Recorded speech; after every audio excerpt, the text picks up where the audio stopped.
અરે ઓછું નાક પણ અસલી નાક. MDH કાશ્મીરી લાલ મરચાની પાવડર. આગામી 3 દિવસ દક્ષિણ ગુજરાતમાં ભારે વરસાદની આગાહી. હવામાન વિભાગે દક્ષિણ ગુજરાતમાં ભારેથી અતિભારે વરસાદની આગાહી કરી છે. 50 થી 60 કિલોમીટરની ઝડપે પવન પણ ફૂંકાઈ શકે. આગામી એક સપ્તાહ સુધી રાજ્યના કેટલાક વિસ્તારોમાં છૂટા છવાયા વરસાદી ઝાપટાના પણ એંધાણ છે. સૌરાષ્ટ્રના ભાગોમાં ગાજવીજ સાથે મધ્યમ વરસાદની પણ આગાહી છે. મધ્ય ગુજરાતમાં ભારે પવન સાથે હળવા વરસાદનું અનુમાન. ઉત્તર ગુજરાત અને કચ્છના ભાગોમાં પણ ગાજવીજ સાથે વરસાદની આગાહી. જૂનના પહેલા સપ્તાહમાં ગુજરાતમાં પ્રવેશી શકે છે ચોમાસું. હવામાન નિષ્ણાંત અંબાલાલ પટેલે કરી છે આગાહી. 6 જૂન સુધીમાં ચોમાસું ગુજરાતમાં પ્રવેશ કરે તેવી શક્યતા. રાજ્યમાં અનેક સ્થળે ગાજવીજ સાથે વરસાદનું અનુમાન. અમદાવાદ અને ગાંધીનગરમાં પણ ભારે પવન સાથે વરસાદની શક્યતા. બનાસકાંઠા અંબાજી પંથકના વાતાવરણમાં પલટો આવ્યો છે. ગરમીના ઉકળાટ વચ્ચે ધીમી ધારે વરસાદનું આગમન. વરસાદ આવતા અનેક વિસ્તારોમાં આંશિક ઠંડક પ્રસરી. વરસાદને પગલે ખેડૂતોના પાકને નુકસાનની ભીતિ. હવામાન વિભાગની આગાહી મુજબ વરસાદ વરસ્યો. સૌરાષ્ટ્રના અનેક જિલ્લાઓમાં વરસાદની આગાહી છે. વેરાવળ બંદર પર સમુદ્રમાં ભારે કરંટ જોવા મળ્યો છે. બંદર પર 1 નંબરનું ભયજનક સિગ્નલ લગાવાયું. સમુદ્રમાં ઊંચા મોજા ઉછળતા જોવા મળ્યા છે. સાવચેતીના ભાગરૂપે માછીમારોને પરત બોલાવવામાં આવ્યા. દ્વારકાના દરિયામાં પણ કરંટ જોવા મળ્યો છે. ગોમતી કાંઠે 15 થી 20 ફૂટ ઊંચા મોજા ઉછળ્યા. ગોમતી ઘાટે સહેલાણીઓનો પણ જમાવડો નજરે પડ્યો. જોકે કોઈ પ્રકારની જાનહાનિ ન થાય તે માટે ઘાટ વિસ્તારમાં ગાર્ડને તૈનાત કરવામાં આવ્યા. વરસાદી માહોલ વચ્ચે વલસાડમાં દરિયો તોફાની બન્યો. દરિયામાં ખૂબ ઊંચા મોજા ઉછળતા જોવા મળ્યા. દમણ અને વલસાડના દરિયામાં કરંટ જોવા મળ્યો. આગામી સમયમાં વરસાદ અને ભારે પવન ફૂંકાવાની આગાહી. તો ભારે કરંટ લઈને માછીમારોને દરિયો ન ખેડવા માટેની સૂચના અપાઈ. માછીમારોએ પણ તેમની બોટ બંદરો પર લાંગરી દીધી. દરિયાકાંઠે વસતા લોકોને પણ સતર્ક રહેવા તંત્ર દ્વારા અપીલ કરવામાં આવી.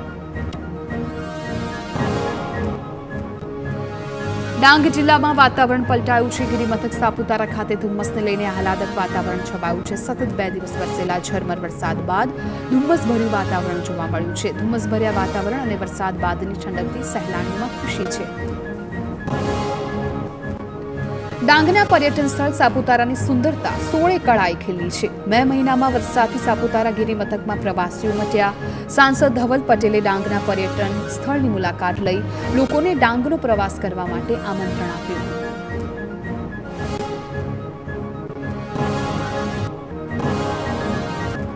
દિલ્હી NCRમાં ભારે વરસાદ અને વાવાઝોડાનો કહેર જોવા મળ્યો. અવિરત વરસાદથી બેટમાં ફેરવાયા દિલ્હીના રસ્તાઓ. અંડરબ્રિજ પાણીમાં ગરકાવ. અનેક કાર પણ ડૂબી હોય તેવા દ્રશ્યો જોવા મળ્યા. ભયંકર વરસાદ અને તોફાનથી ફરી થંભી ગઈ રાજધાની. ખરાબ હવામાનને કારણે 100 થી વધુ ફ્લાઇટ્સ પ્રભાવિત થઈ. ભાવનગરના પાલીતાણામાં એક સાથે 19 સિંહોનું ટોળું જોવા મળ્યું. વિડીયો સામે આવતા સિંહોના ટોળા ન હોય તે કહેવત ખોટી સાબિત થઈ. તાજેતરમાં થયેલી સિંહોની ગણતરી બાદ દ્રશ્યો સામે આવ્યા. સિંહ માત્ર ગીરના જંગલ સુધી સીમિત નથી રહી અને હવે પાલીતાણા સહિત આસપાસના વિસ્તારોમાં પણ જોવા મળ્યા. તાપીના વાલોડમાં દીપડી પાંજરે પુરાઈ. ખાંભલા ગામે વન વિભાગે દીપડીને પકડવા ખેતરમાં લગાવ્યું હતું પાંજરું. આશરે 3 વર્ષની દીપડી પાંજરે પુરાતા લોકોએ રાહતનો શ્વાસ લીધો. દીપડીનો કબજો લઈ વન વિભાગે તેને જંગલમાં મુક્ત કરવાની તજવીજ હાથ ધરી. વડોદરામાં નશામાં ધૂત પીએસઆઈએ GSFC બ્રિજ પર અકસ્માત સર્જ્યો. પીએસઆઈ YH પઢિયારે એક પછી એક 3 વાહનોને ટક્કર મારી. ઘટનાની ગંભીરતાને લઈને નર્મદા SPએ પીએસઆઈ પઢિયારને સસ્પેન્ડ કર્યા. વડોદરા શહેરમાં અનેક સ્થળો પર ગટરના ઢાંકણા ખુલ્લા. ખુલ્લી ગટરોની આસપાસ કોઈ બેરિકેડ પણ નથી મુકાયા. મોટી દુર્ઘટનાને મનપા આમંત્રણ આપતી હોય તેવો ઘાટ સર્જાયો છે. ખુલ્લી ગટરમાં બાળકો અને પશુ પડવાના પણ બનાવ બની ચૂક્યા છે. મનપા કમિશનરે યોગ્ય કામગીરી કરવા આદેશ આપ્યા. હીરા ઉદ્યોગમાં મંદીને કારણે રત્ન કલાકારો માટે રાજ્ય સરકારે રાહત પેકેજ જાહેર કર્યું છે, પરંતુ ભાવનગરના હીરા વેપારીઓએ કહ્યું કે સહાય પેકેજ પૂરતું નથી. નવી તક ઊભી કરવામાં આવે, રત્ન કલાકારોને અન્ય વ્યવસાયમાં જોડવામાં આવે. અમદાવાદના ચંડોળા તળાવમાં દબાણ હટાવવા બાદ તળાવને ઊંડું કરવાની પ્રક્રિયા હાથ ધરાઈ. કાટમાળ ખસેડવાની સાથે ચોમાસા પહેલા તળાવને ઊંડું કરવાનું છે આયોજન. બાદમાં ચંડોળા તળાવના બ્યુટિફિકેશનની પ્રક્રિયા હાથ ધરાશે. ચંડોળા તળાવમાંથી રોજની 904 ઘન મીટર માટી બહાર કઢાઈ રહી છે, જેને મનપાના વનીકરણ પ્રોજેક્ટમાંથી ગ્યાસપુરમાં ઉપયોગમાં લેવાશે. 100 ડમ્પર 30 જેસીબી કામગીરીમાં જોડાયા. ચંડોળા તળાવમાં પાણીનો સંગ્રહ થવાથી ભૂગર્ભ જળનું સ્તર પણ ઊંચું આવશે. અમદાવાદના ચંડોળામાં ડિમોલેશનથી 1 લાખ મેટ્રિક ટનથી પણ વધુ કાટમાળ નીકળ્યો, જેને મનપાના construction and demolition waste processing plant ખાતે ખસેડાઈ રહ્યો છે. રોજના 350થી વધુ ફેરા દ્વારા 2774 મેટ્રિક ટન કાટમાળને દૂર કરાઈ રહ્યો છે. વેસ્ટ પ્રોસેસિંગ પ્લાન્ટમાં કાટમાળમાંથી વિવિધ પ્રોડક્ટ તૈયાર કરાશે. કાટમાળમાંથી વિવિધ બિલ્ડિંગ મટીરિયલ કરાઈ રહ્યા છે તૈયાર, જેમાં rubber mould paver block, grass paver block, વિવિધ પ્રકારની ઈંટો તેમજ બગીચાઓ માટેની બેન્ચ બનાવાય. તમામ વસ્તુઓથી કોર્પોરેશન પણ કમાણી કરશે અને વેસ્ટ મટીરિયલનો વપરાશ થતાં પર્યાવરણનું જતન થશે. સુરત શહેરમાં કોરોનાના 2 કેસ સામે આવ્યા છે. સિવિલ હોસ્પિટલના 2 મહિલા તબીબ કોરોનાગ્રસ્ત થતા આઇસોલેશન વોર્ડમાં રખાયા હતા. એક દર્દીને રજા અપાઈ છે. હાલ બંનેની તબિયત સ્થિર છે. સ્મીમેર હોસ્પિટલમાં કોરોના વોર્ડ સજ્જ કરી ઓક્સિજન દવાઓનો પૂરતો જથ્થો તૈયાર રખાયો. ગુજરાતમાં વિસાવદર અને કડી વિધાનસભા બેઠકની પેટા ચૂંટણીની જાહેરાત થઈ ગઈ. 19 જૂને પેટા ચૂંટણીનું મતદાન થશે. 23 જૂને પરિણામ જાહેર થશે. ભૂપત ભાયાણીએ રાજીનામું આપતા વિસાવદર બેઠક ખાલી પડી હતી, તો ધારાસભ્ય કરશું સોલંકીના નિધન બાદ કડી બેઠક પણ ખાલી છે.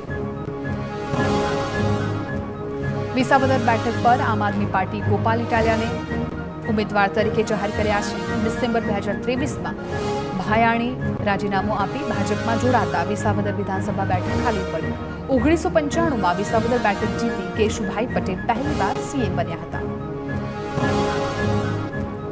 વિસાવદરમાં પેટા ચૂંટણીમાં જામશે ત્રિપાખીઓ જંગ. પૂર્વ ધારાસભ્ય ભૂપત ભાયાણીએ નિવેદન આપ્યું કે ભાજપ ટિકિટ આપશે તો ચૂંટણી લડીશ. ભાજપ અન્ય કોઈને ટિકિટ આપે તો તેને પણ પૂરું સમર્થન આપવાની તૈયારી દર્શાવી.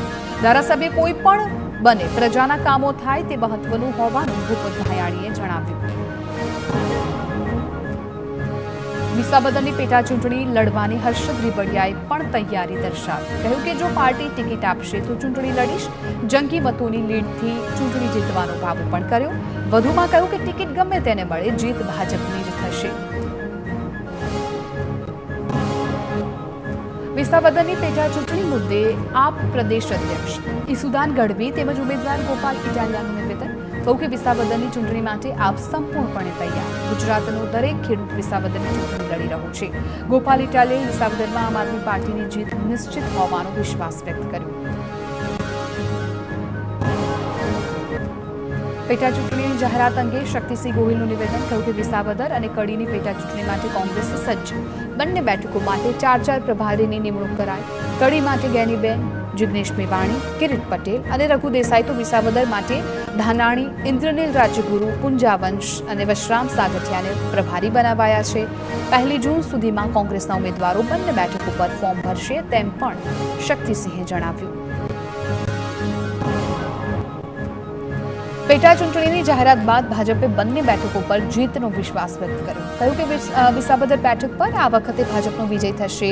ભાજપ તમામ કાર્યકરો સતત ઇલેક્શન મોડમાં હોવાનું જણાવ્યું. કોંગ્રેસ આપમાંથી ગમે તે ઉમેદવાર હોય, ગુજરાતની પ્રજાનું સમર્થન ભાજપને હોવાનો દાવો કર્યો. કડી વિધાનસભા પેટા ચૂંટણી મુદ્દે પૂર્વ નાયબ મુખ્યપ્રધાન નીતિન પટેલે નિવેદન આપ્યું. કહ્યું કે કડી બેઠક ભાજપનો ગઢ છે, તેથી આ ચૂંટણી ભાજપ માટે એકતરફી રહેશે. જંગી બહુમતીથી ભાજપના ઉમેદવારની જીતનો દાવો કર્યો. નીતિન પટેલે ભાજપના જૂથવાદના આક્ષેપોને નકાર્યા.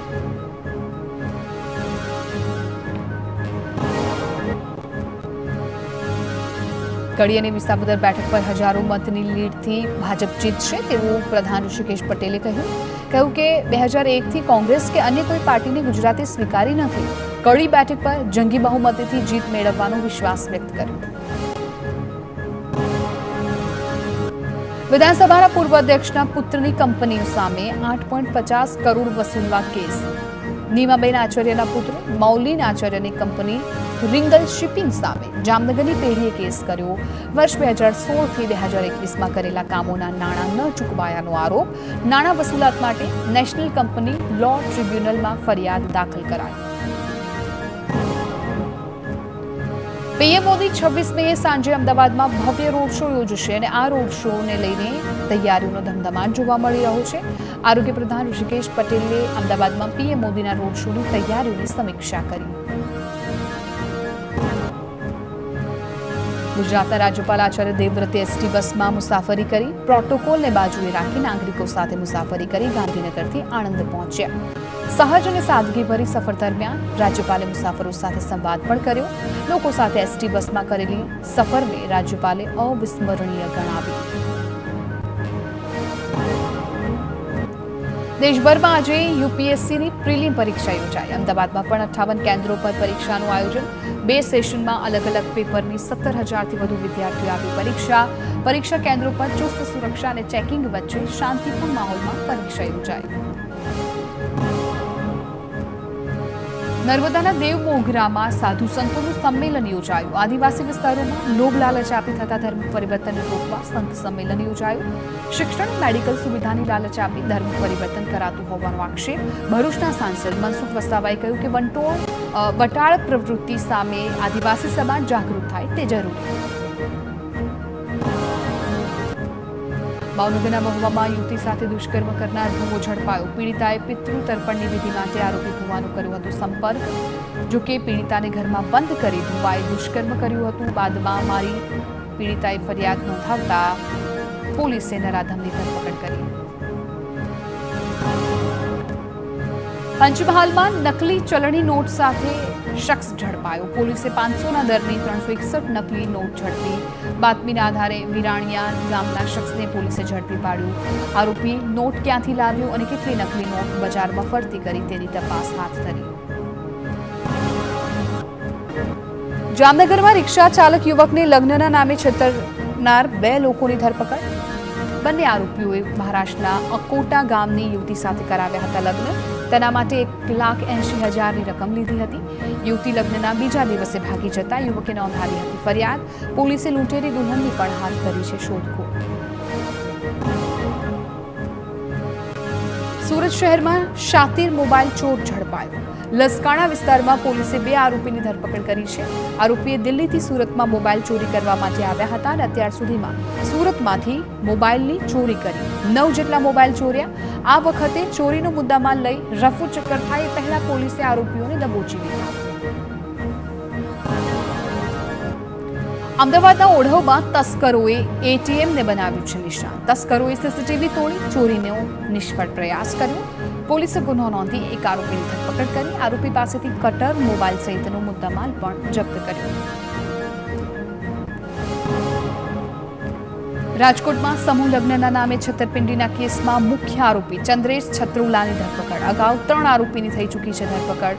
સર્વજ્ઞાથી સમૂહ લગ્નમાં યુગલો પાસેથી લગ્નના પૈસા વસૂલ કર્યા હતા અને દાતાઓ પાસેથી લાખોનું દાન અને કર્યાવર પણ ઉઘરાવ્યું હતું.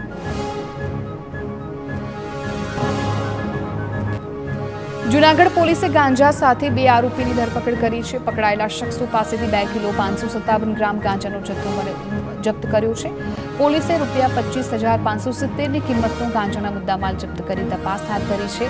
આરોપીઓ છેલ્લા કેટલાય સમયથી ગાંજાની કરતા હતા હેરાફેરી તે મુદ્દે તપાસ.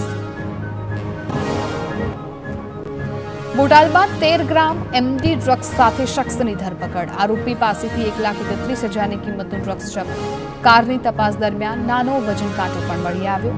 કુલ 2,86,000થી વધુનો મુદ્દામાલ પણ જપ્ત કરી ડ્રગ્સ ક્યાંથી આવ્યું તેની તપાસ હાથ ધરાઈ.